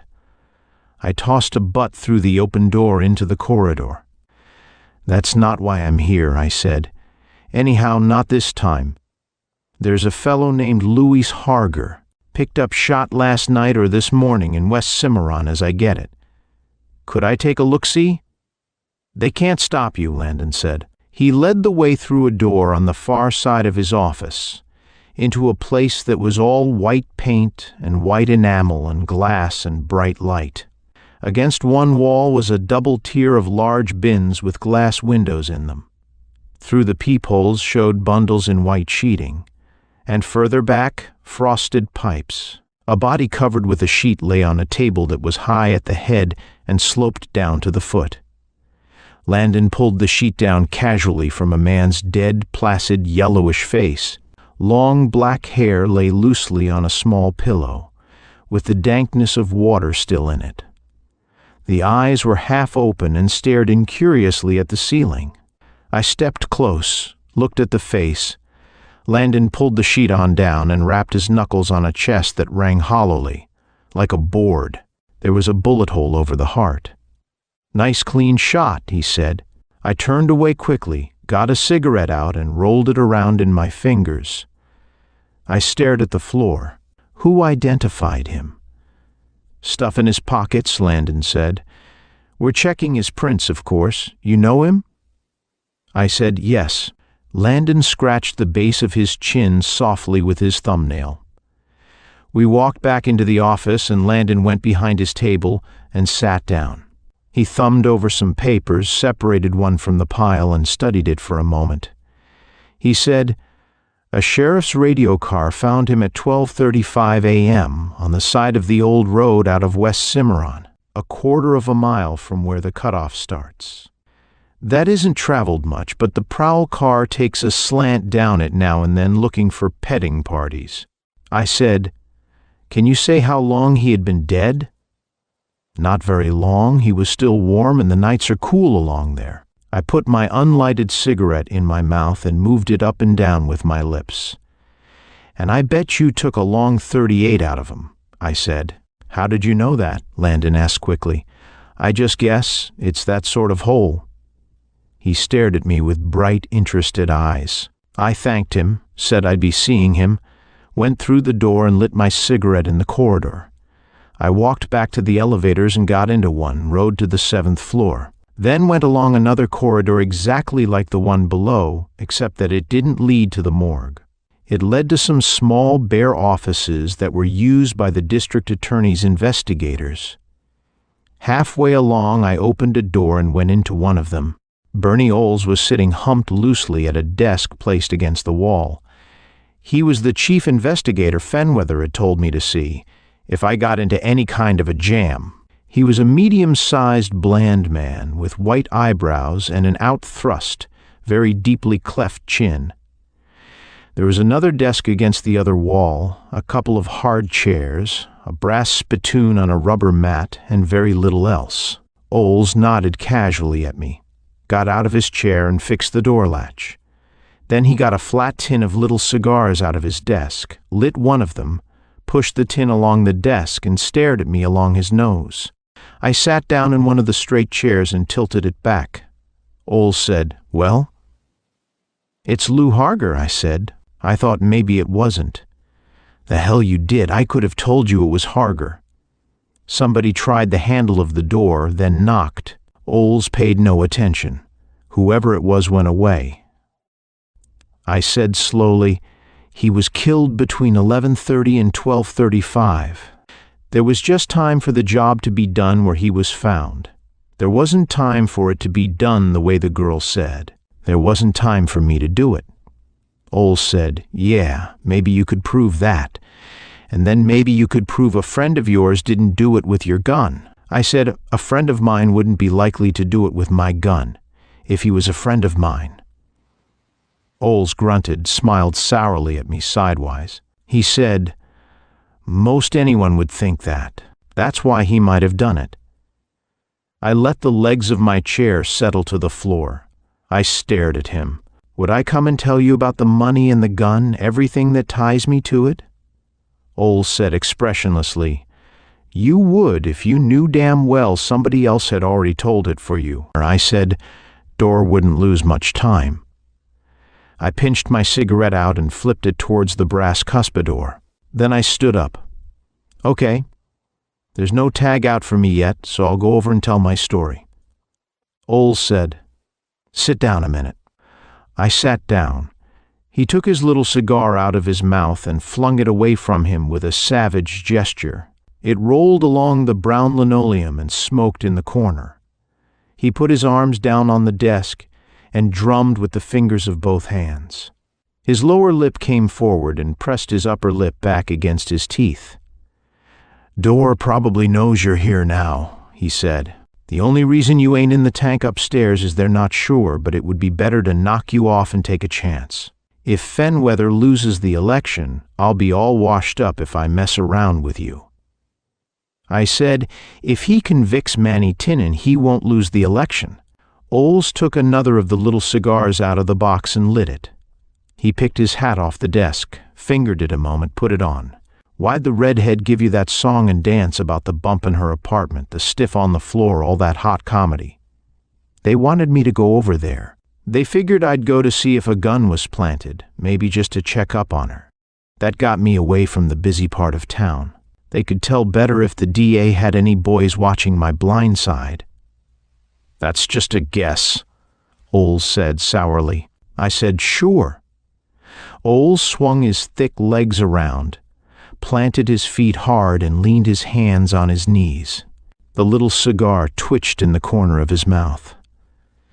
"I'd like to get to know some of these guys that let loose of 22 grand just to color up a fairy tale," he said nastily.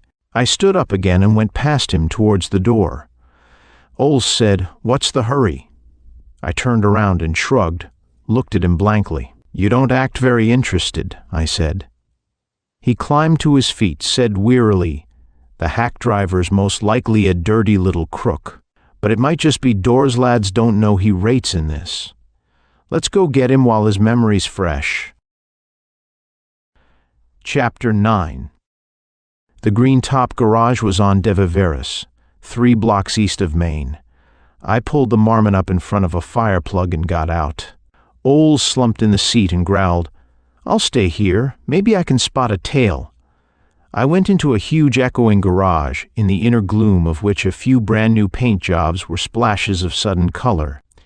There was a small, dirty, glass-walled office in the corner, and a short man sat there with a derby hat on the back of his head and a red tie under his stubbled chin.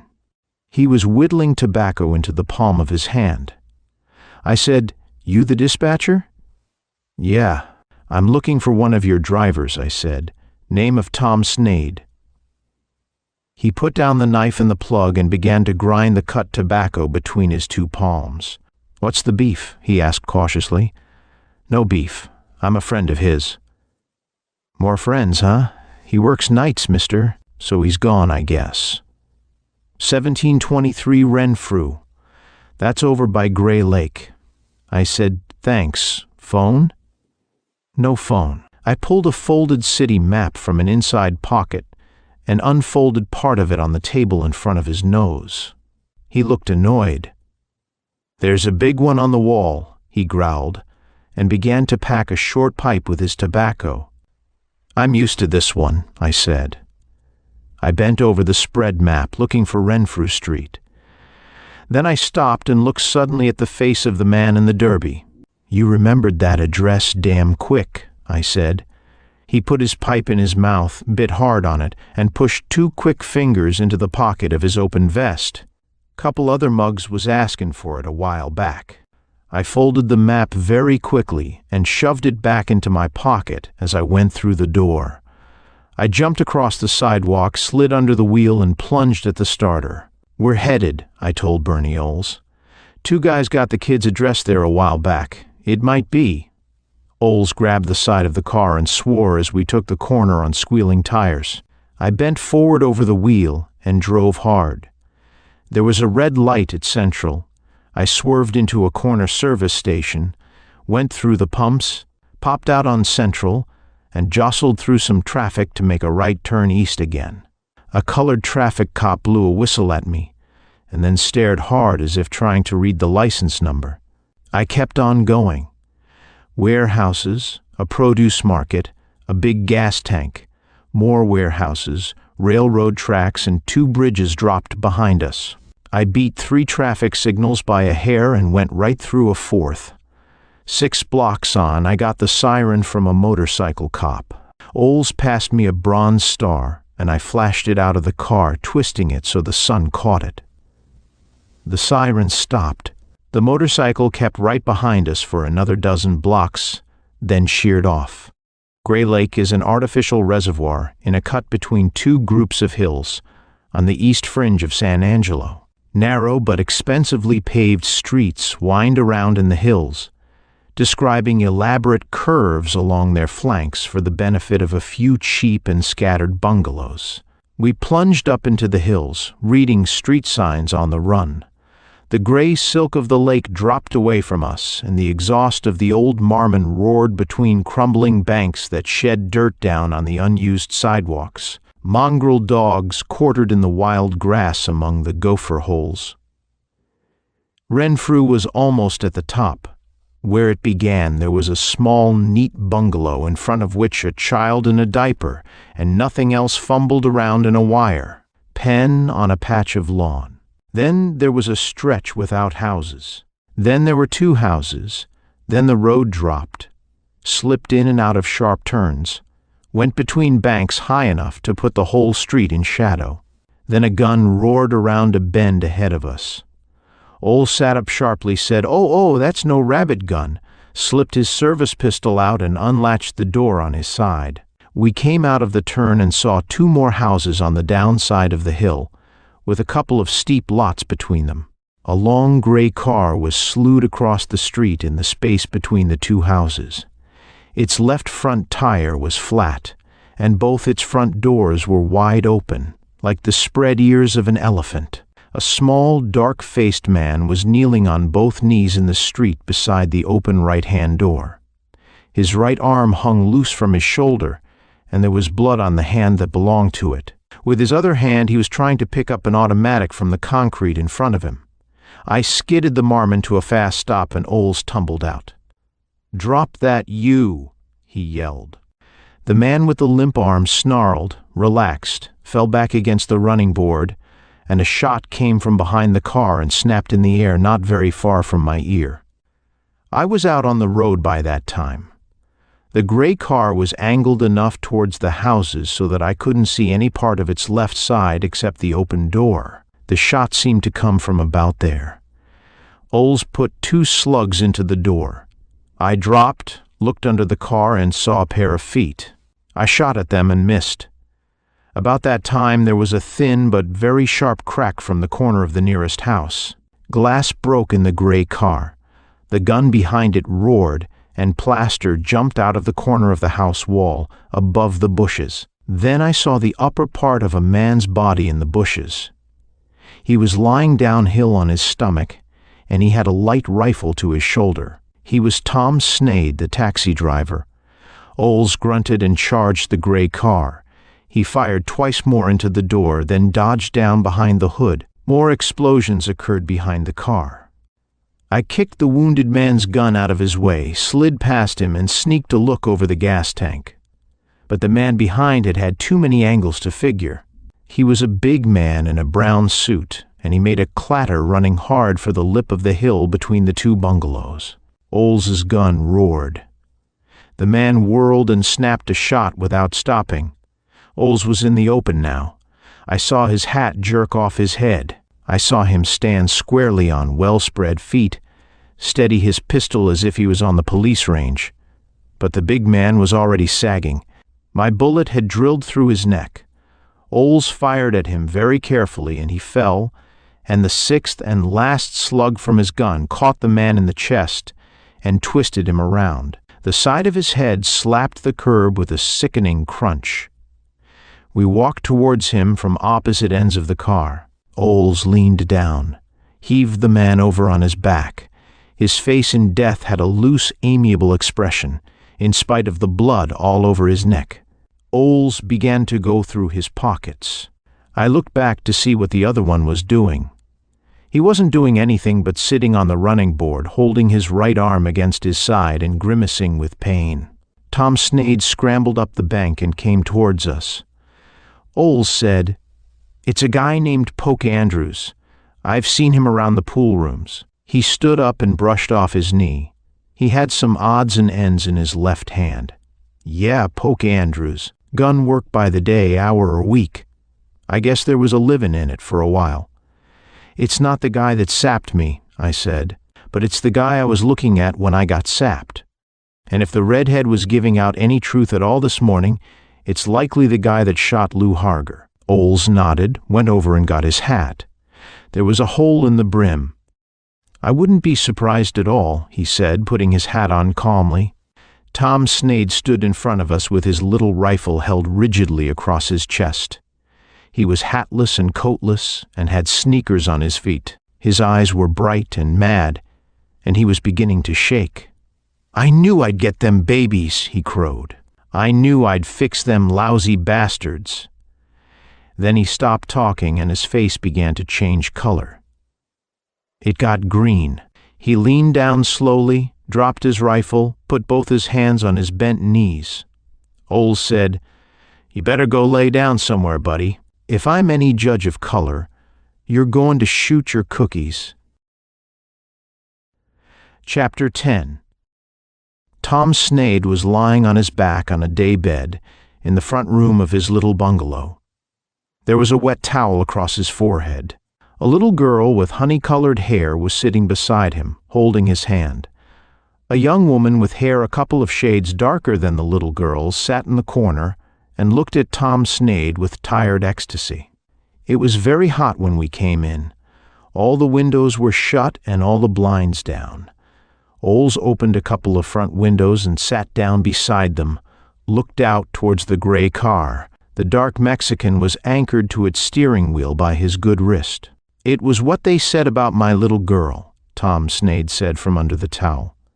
"That's what sent me screwy. They said they'd come back and get her if I didn't play with them." Oles said, "Okay, Tom, let's have it from the start." He put one of his little cigars in his mouth, looked at Tom Snade doubtfully, and didn't light it. I sat in a very hard Windsor chair and looked down at the cheap new carpet. I was reading a mag, waiting for time to eat and go to work. Tom Snade said carefully. The little girl opened the door. "They come in with guns on us, got us all in here and shut the windows. They pulled down all the blinds but one, and the Mex sat by that and kept looking out. He never said a word. The big guy sat on the bed here and made me tell him all about last night, twice. Then he said I was to forget I'd met anybody or come into town with anybody. The rest was okay." Oles nodded and said, "What time did you first see this man here?" "I didn't notice," Tom Snade said. "Say 11:30, 11:45.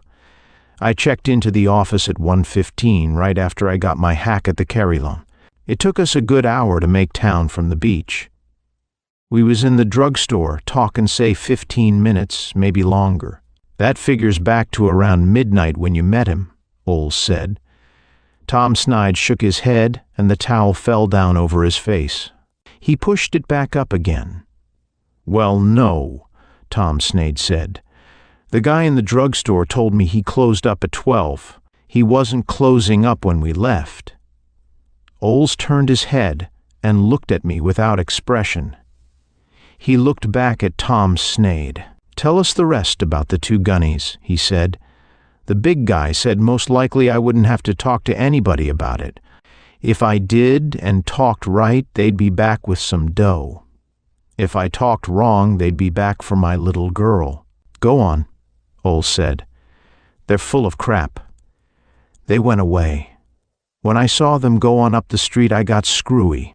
Renfrew is just a pocket, one of them graft jobs. It goes on around the hill half a mile, then stops. There's no way to get off it. So they had to come back this way. I got my .22, which is all the gun I have, and hid in the bushes. I got the tire with the second shot. I guess they thought it was a blowout. I missed with the next, and that put 'em wise. They got guns loose. I got the mechs then, and the big guy ducked behind the car. That's all there was to it. Then you come along. Oles flexed his thick, hard fingers and smiled grimly at the girl in the corner. Who lives in the next house, Tom? A man named Grandy, a motorman on the interurban. He lives all alone. He's at work now. I didn't guess he was home. Oles grinned. He got up and went over and patted the little girl on the head. You'll have to come down and make a statement, Tom. Sure. Tom Snade's voice was tired, listless. I guess I lose my job, too, for renting out the hack last night. I ain't so sure about that, Oles said softly. Not if your boss likes guys with a few guts to run his hacks. He patted the little girl on the head again, went towards the door and opened it. I nodded at Tom Snade and followed Oles out of the house. Oles said quietly, He don't know about the kill yet. No need to spring it in front of the kid. We went over to the gray car. We had got some sacks out of the basement and spread them over the late Andrews, weighted them down with stones. Oles glanced that way and said absently, I got to get to where there's a phone pretty quick. He leaned on the door of the car and looked in at the Mexican. The Mexican sat with his head back and his eyes half closed and a drawn expression on his brown face. His left wrist was shackled to the spider of the wheel. What's your name? Oles snapped at him. Luis Cadena. The Mexican said it in a soft voice without opening his eyes any wider. Which one of you heels scratched the guy at West Cimarron last night? No understand, senor, the Mexican said purringly. Don't go dumb on me, Spig, Oles said dispassionately. It gets me sore. He leaned on the window and rolled his little cigar around in his mouth. The Mexican looked faintly amused and at the same time very tired. The blood on his right hand had dried black. Oles said, Andrews scratched the guy in a taxi at West Cimarron. There was a girl along. We got the girl. You have a lousy chance to prove you weren't in on it. Light flickered and died behind the Mexican's half-open eyes. He smiled with a glint of small white teeth. Oles said, What did he do with the gun? No understand, senor. Oles said, He's tough. When they get tough, it scares me. He walked away from the car and scuffed some loose dirt from the sidewalk beside the sacks that draped the dead man. His toe gradually uncovered the contractor's stencil in the cement. He read it out loud. Dorr Paving and Construction Company, San Angelo. It's a wonder the fat louse wouldn't stay in his own racket. I stood beside Oles and looked down the hill between the two houses. Sudden flashes of light darted from the windshields of cars going along the boulevard that fringed Gray Lake far below. Oles said, Well? I said, The killers knew about the taxi maybe, and the girlfriend reached town with the swag. So it wasn't Canales' job. Canales isn't the boy to let anybody play around with 22 grand of his money. The redhead was in on the kill and it was done for a reason. Oles grinned. Sure. It was done so you could be framed for it. I said, It's a shame how little account some folks take of human life, or 22 grand. Harger was knocked off so I could be framed, and the dough was passed to me to make the frame tighter. Maybe they thought you'd highball, Oles grunted. That would sew you up right. I rolled a cigarette around in my fingers. That would have been a little too dumb, even for me. What do we do now? Wait till the moon comes up so we can sing, or go down the hill and tell some more little white lies? Oles spat on one of Poke Andrews' sacks. He said gruffly, This is county land here. I could take all this mess over to the substation at Solano and keep it hush-hush for a while. The hack driver would be tickled to death to keep it under the hat. And I've gone far enough so I'd like to get the mechs in the goldfish room with me personal. I'd like it that way too, I said. I guess you can't hold it down there for long, but you might hold it down long enough for me to see a fat boy about a cat. Chapter 11. It was late afternoon when I got back to the hotel. The clerk handed me a slip which read, "Please phone FD as soon as possible." I went upstairs and drank some liquor that was in the bottom of a bottle. Then I phoned down for another pint, scraped my chin, changed clothes, and looked up Frank Dorr's number in the book. He lived in a beautiful old house on Greenview Park Crescent. I made myself a tall, smooth one with a tinkle and sat down in an easy chair with the phone at my elbow. I got a maid first. Then I got a man who spoke Mr. Dorr's name as though he thought it might blow up in his mouth. After him I got a voice with a lot of silk in it. Then I got a long silence, and at the end of the silence I got Frank Dorr himself. He sounded glad to hear from me. He said, "I've been thinking about our talk this morning, and I have a better idea. Drop out and see me. And you might bring that money along. You just have time to get it out of the bank." I said, "Yeah, the safe deposit closes at 6, but it's not your money." I heard him chuckle. "Don't be foolish. It's all marked, and I wouldn't want to have to accuse you of stealing it." I thought that over and didn't believe it about the currency being marked. I took a drink out of my glass and said, "I might be willing to turn it over to the party I got it from in your presence." He said, "Well, I told you that party left town, but I'll see what I can do. No tricks, please." I said, "Of course, no tricks," and hung up. I finished my drink, called Von Ballen of the Telegram. Said the sheriff's people didn't seem to have any ideas about Lou Harger, or give a damn. He was a little sore that I still wouldn't let him use my story. I could tell from the way he talked that he hadn't got the doings over near Gray Lake. I called Oles, couldn't reach him. I mixed myself another drink, swallowed half of it, and began to feel it too much. I put my hat on, changed my mind about the other half of my drink, went down to my car. The early evening traffic was thick with householders riding home to dinner. I wasn't sure whether 2 cars tailed me or just one. At any rate, nobody tried to catch up and throw a pineapple in my lap. The house was a square 2-storied place of old red brick with beautiful grounds and a red brick wall with a white stone coping around them. A shiny black limousine was parked under the porte-cochere at the side. I followed a red-flagged walk-up over 2 terraces, and a pale wisp of a man in a cutaway coat let me into a wide, silent hall with dark old furniture and a glimpse of garden at the end. He led me along that, and along another hall at right angles, and ushered me softly into a paneled study that was dimly lit against the gathering dusk. He went away, leaving me alone. The end of the room was mostly open French windows, through which a brass-colored sky showed behind a line of quiet trees. In front of the trees, a sprinkler swung slowly on a patch of velvety lawn that was already dark. There were large dim oils on the walls, a huge black desk with books across one end, a lot of deep lounging chairs, a heavy soft rug that went from wall to wall. There was a faint smell of good cigars, and beyond that somewhere a smell of garden flowers and moist earth.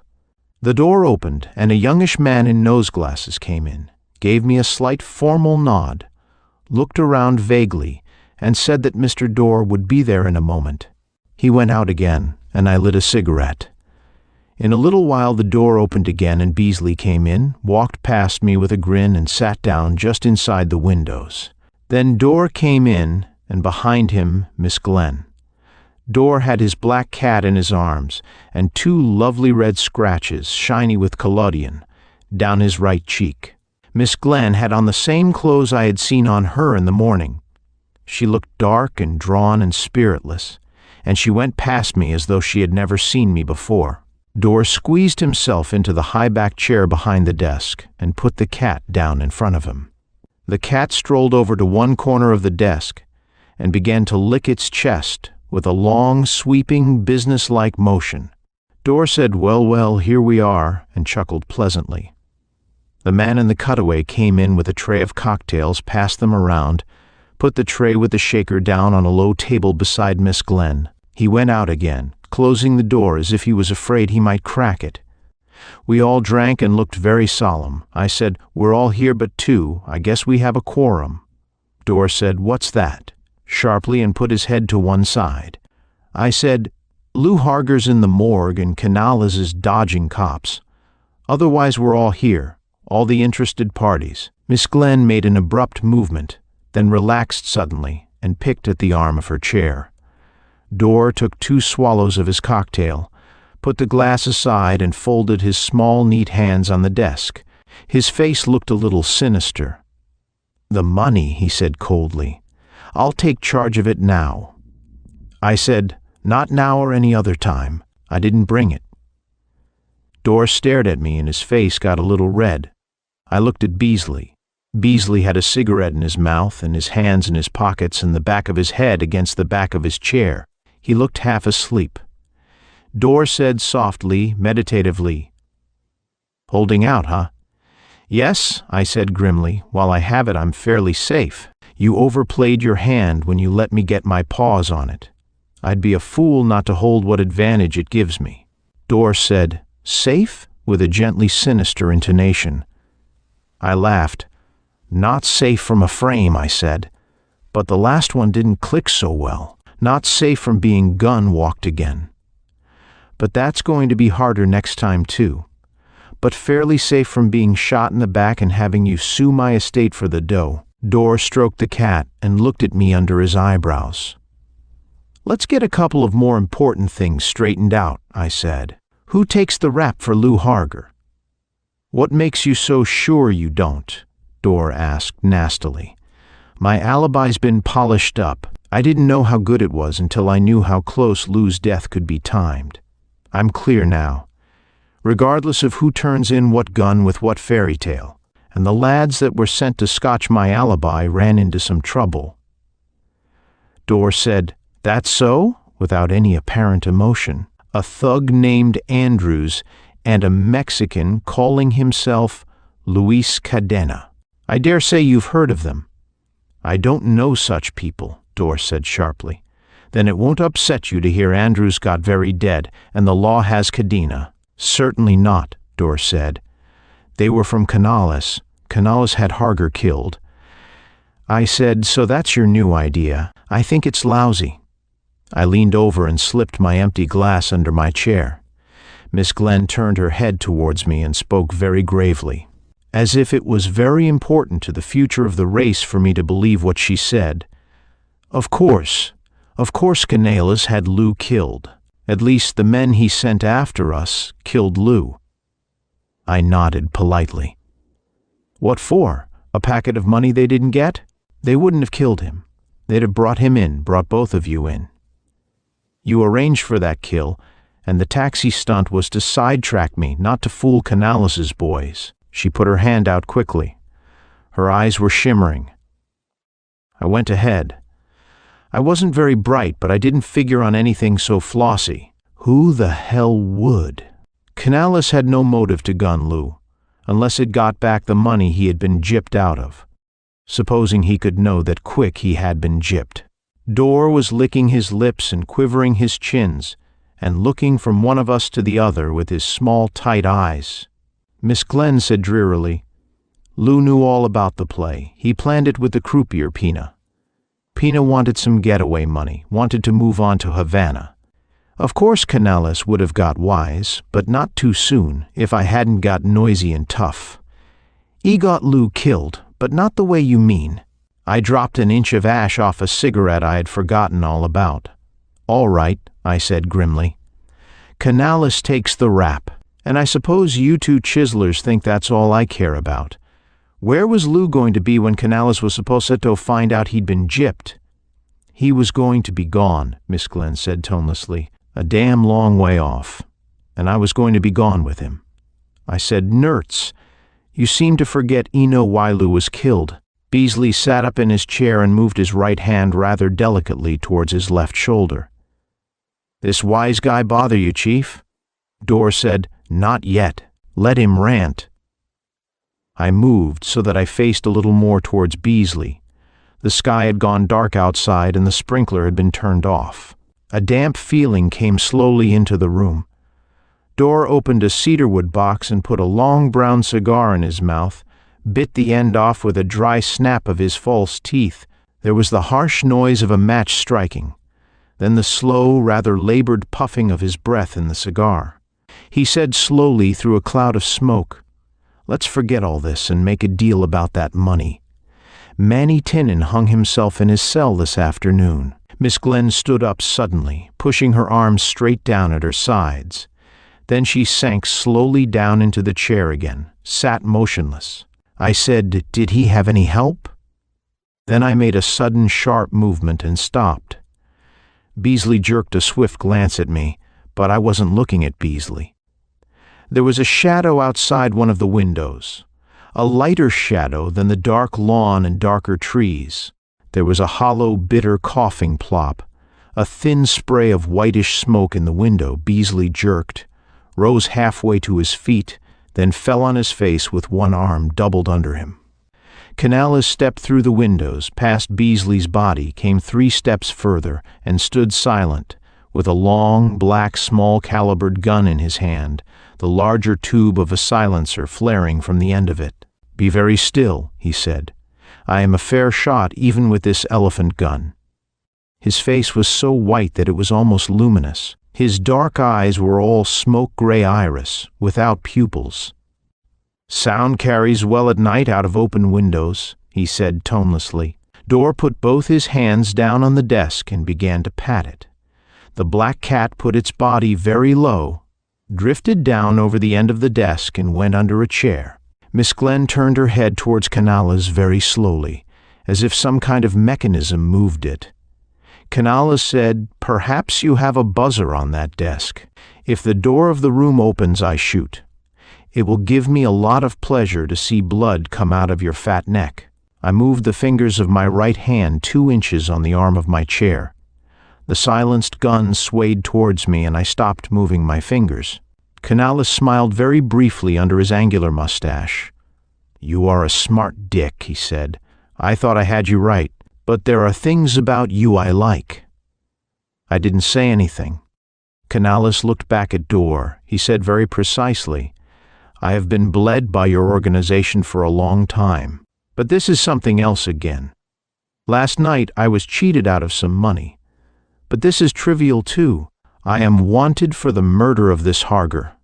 A man named Cadena has been made to confess that I hired him. That is just a little too much fix. Dorr swayed gently over his desk, put his elbows down hard on it, held his face in his small hands and began to shake. His cigar was smoking on the floor. Canales said, I would like to get my money back, and I would like to get clear of this rap, but most of all I would like you to say something, so I can shoot you with your mouth open and see blood come out of it. Beasley's body stirred on the carpet. His hands groped a little. Dorr's eyes were agony, trying not to look at him. Canales was wrapped and blind in his act by this time. I moved my fingers a little more on the arm of my chair, but I had a long way to go. Canales said, Pina has talked to me. I saw to that.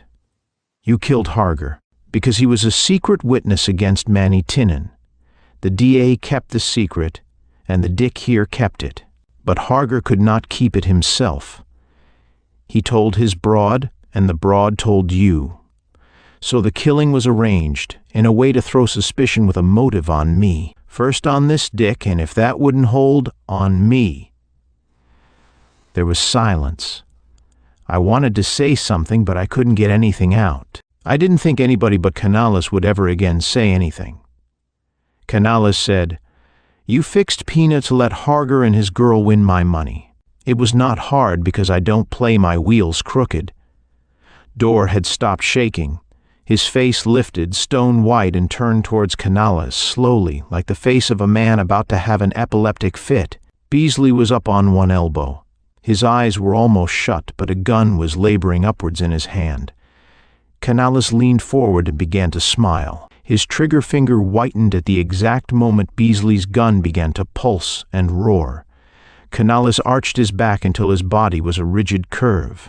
He fell stiffly forward, hit the edge of the desk, and slid along it to the floor without lifting his hands. Beasley dropped his gun and fell down on his face again. His body got soft and his fingers moved fitfully, then were still. I got motion into my legs, stood up and went to kick Canales' gun under the desk, senselessly. Doing this, I saw that Canales had fired at least once because Frank Dorr had no right eye. He sat still and quiet with his chin on his chest and a nice touch of melancholy on the good side of his face. The door of the room came open, and the secretary with the nose glasses slid in pop-eyed. He staggered back against the door, closing it again. I could hear his rapid breathing across the room. He gasped, Is anything wrong?" I thought that very funny even then. Then I realized that he might be short-sighted, and from where he stood, Frank Dorr looked natural enough. The rest of it could have been just routine to Dorr's help. I said, "Yes, but we'll take care of it. Stay out of here." He said, "Yes, sir," and went out again. That surprised me so much that my mouth fell open. I went down the room and bent over the gray-haired Beasley. He was unconscious, but had a fair pulse. He was bleeding from the side, slowly. Miss Glenn was standing up and looked almost as dopey as Canales had looked.